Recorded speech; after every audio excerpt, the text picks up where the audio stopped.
શુગરતીર્થ ખાતે ખાસ ગ્રામ સભા સરપંચ રણધીરસિંહ માંગરોલા અધ્યક્ષસ્થાને યોજવામાં આવી, જેમાં સરકારી અધિકારી તરીકે રાકેશ મોદી, ડિઝાસ્ટર અધિકારી તેમજ ઇન્ચાર્જ મામલતદાર ભરૂચ અને વાસુદેવ મધુકર ગોપે, યંગ ફેલો, પંચાયતી રાજ મંત્રાલય, ભારત સરકાર તેમજ પ્રાથમિક કુમાર શાળાના આચાર્ય પીપી રાણા ઉપસ્થિત રહ્યા હતા। ગ્રામસભામાં કાયદો અને વ્યવસ્થા અંતર્ગત ગામમાં દેશી વિદેશી દારૂના અડ્ડાઓ બંધ કરવા ગ્રામસભામાં ઉપસ્થિત નાગરિકોએ મહિલાઓએ અવાજ બુલંદ કરી ઠરાવ કરવા જણાવ્યું, જેમાં આદિવાસી સમાજના અગ્રણીઓએ મહિલાઓની રોજગારી નશામાં વેડફાઈ જતી હોય તેમજ અનેક યુવા વર્ગ નશામાં મોતને ભેટતા હોય, મહિલાઓ વિધવા બની રહી છે તે મુદ્દો આક્રોશ સાથે ઉઠાવવામાં આવ્યો હતો। ગ્રામ પંચાયત તરફથી લેખિતમાં કહેવામાં આવ્યું કે નલ સે જલ યોજનામાં ભ્રષ્ટાચારનો મુદ્દો ઉઠાવતા જાગૃત નાગરિકોએ જણાવેલ કે નળમાં ટીપું પાણી આવ્યું નથી તેનું શું, ગેરકાયદેસર દબાણો બાબતે રજૂઆત થતાં ગામતળ વધારવા અને નિયમ કરી રેગ્યુલર કરવા અને દરખાસ્ત કરવા ઠરાવાયું હતું।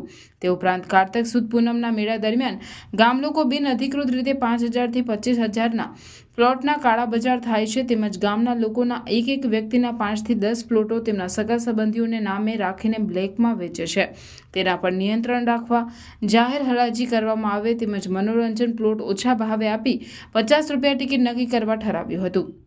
વધુ આવક થતી હોય પરંતુ તેની સામે મેળામાં ચીજ વસ્તુઓના ભાવો 4 ગણા લેવાય છે, તે પણ લોકોએ આક્રોશ સાથે વાસ્તવિકતા રજૂ કરી હતી।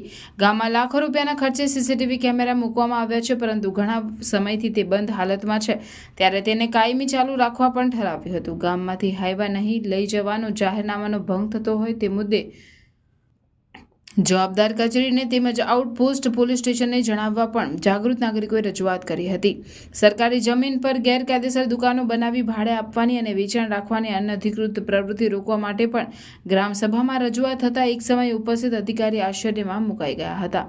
ગૌચર જમીનમાં ગેરકાયદેસર દબાણો હટાવવાની કાર્યવાહી બાબતે રજૂઆત થતાં હોબાળો મચ્યો। આપણા કડુદ ગૌચરમાં જ સબસ્ટેશન આવેલું હોવા છતાં 1 વર્ષથી ગામને જ વીજળીની સમસ્યા વેઠવી પડે છે અને રોજ કોઈને કોઈ મુદ્દે વીજળી ડૂલ થાય છે। કાયમી ધોરણે વીજ કર્મચારી સ્થાનિક હેડક્વાર્ટર પર કેમ નથી રહેતા તે મુદ્દે પણ ઉગ્ર રોષ ઠાલવવામાં આવ્યો હતો।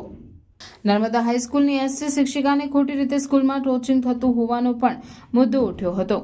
હાલમાં પ્રાથમિક આરોગ્ય કેન્દ્ર જર્જરિત થતાં તેને જમીન દોસ્ત કરી નાખવામાં આવેલ છે, પરંતુ ડોક્ટરની હાજરી બિલકુલ અનિયમિત હોય તેમજ છેલ્લા ઘણા વર્ષોથી ગરીબ અને શ્રમજીવી વર્ગની મહિલાઓની ડિલિવરી પણ અહીં થતી નથી તેવી આરોગ્ય સેવાઓ બાબતે ઉગ્ર રજૂઆત કરવામાં આવી હતી અને ગ્રામ પંચાયત દ્વારા ઉપર લેખિત રજૂઆત કરવા જણાવ્યું હતું।